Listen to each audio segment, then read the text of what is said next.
Danke, Herr Piccola. Hvala. Pozdravljam prijedlog Komisije s amandmanima Odbora za ribarstvo. Oni mijenjaju Uredbu Vijeća o uspostavi sustava kontrole Zajednice za osiguranje suglasnosti s pravilima zajedničke ribarske politike. Promjena starog sustava, takozvane komitologije, Lisabonskim ugovorom zahtijeva efikasnu promjenu ovlasti između Komisije, Vijeća i Parlamenta.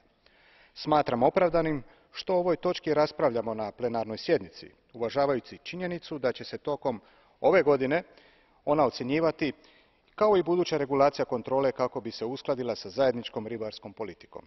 Smatram da su prema prijedlogu izvjestiteljice Komisiji dodijeljene ispravne ovlasti nad stavkama iz zajedničke ribarske politike koje će biti klasificirane kao provedbeni akti.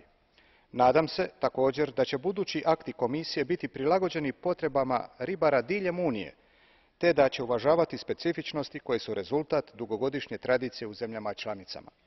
Iz tog razloga podržavam stav da Europska komisija podnese izvještaj nakon 3 godine od stupanja ovog prijedloga na snagu. Hvala.